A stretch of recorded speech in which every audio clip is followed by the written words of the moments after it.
Beautiful January day. See my dog going over to the neighbors across the hayfield. Doing a little bit of runoff happening in the ditch. And today, because it's so nice, I wanted to get out and see the compost pile again. As you can see, it's still partially covered in snow, but that black plastic helps some of it melt off. We're going to take the compost bucket that I've had going inside and we'll mix that in. And I want to cover some flower beds with compost.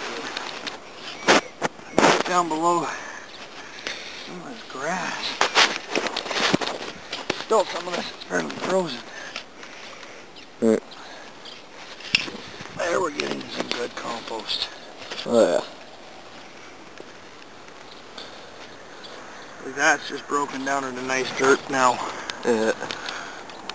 So what I want to do is cover my flower beds with this, so that any more winter snow and anything will soak in and the water will stay there for anything that's going to come up in the spring.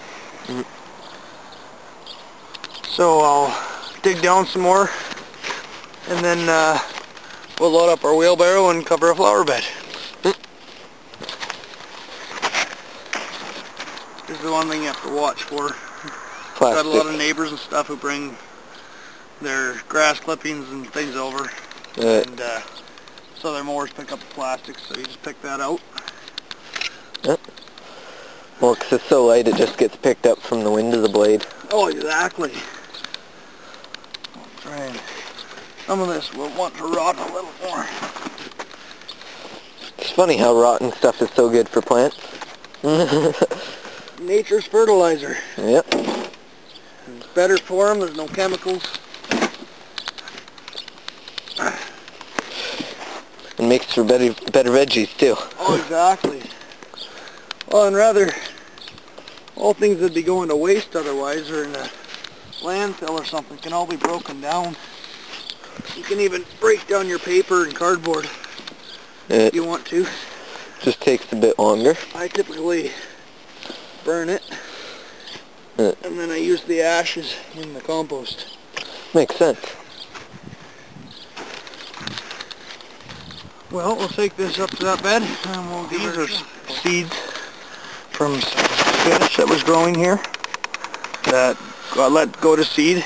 This bed kind of got neglected, but I'm just going to leave all those seeds and stuff here. I'm going to try to pick out what weeds I can for now. And the veggies should hopefully reseed themselves more or less. But we're just going to leave all that in here because all the nutrients they pulled out of this soil are still inside them. Kind of interesting. Here's something that got snowed on and frozen before it even got to die. Yep. Chunk of spinach leaf. So this here was basil. And we had sweet peas along the back, which any that did come to pod should have reseeded themselves almost. Yep. As you can see, there's a pod there. And it's got a couple sweet peas in it. Yep, nice, nice. So we're going to basically let this bed reseed itself. And hopefully all will work. Yes. And it's using a permaculture theory.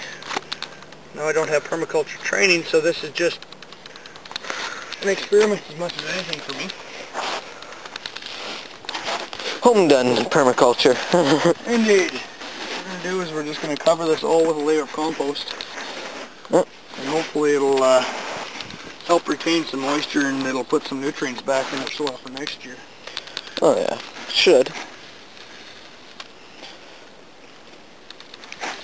Now normally I would have preferred to have done this, I don't know, I'm not sure when the proper time to do it is, but I'm doing it now. Now's as good a time as any. What I'll be doing with the other garden spot, you can see in the bottom there that's all covered with weeds sticking out. Yep. I'm going to cover that with cardboard and then put a covering of compost over top of it. Alright. Just kind of following the compost. What's that? Just kind of following the compost. Yeah. Well, get this all covered over. compost retains an amazing amount of moisture. Oh, Don't yeah. want to go too thick with it. Don't want everything to be able to grow up through. But at the same time, I want it to be a nice moisture retainer, give a lot of nutrients right from the spring. Help them grow. Yeah. Some good natural fertilizer right off the bat. Yeah. Well, and then you also got some soil over the leftover seeds and everything. Exactly. And hopefully last year's plants can reseed themselves a bit. We'll see what we get. Oh, yeah. The nice thing, I just built this flower bed last year. It's nice because it faces south so it gets sun all day. Yeah. The downside is I don't have any eaves troughs off the shed or anything. In other words, it doesn't all the moisture doesn't run in. And most of our rains come from the north. Yeah. So that when they come down, Just the shed skips blocks it. this bed to where I was getting about this corner was getting water and that was it. So I'm going to have to really keep up with the water. We got our compost here that we had inside. Some of it's rotten, some of it's not.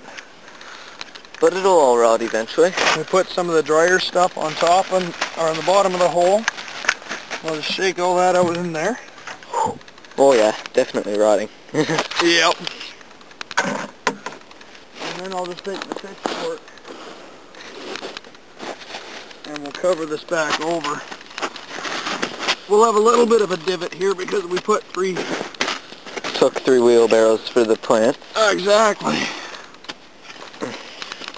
Frozen chunk that'll fall out. We'll just repile some of this.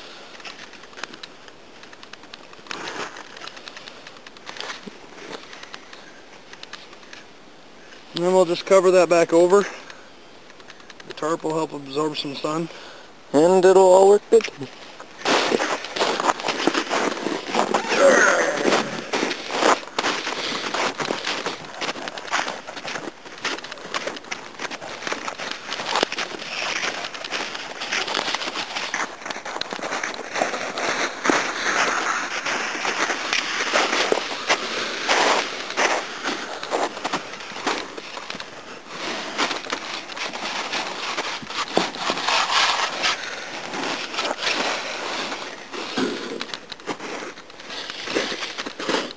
Quite the way to reinforce the rake.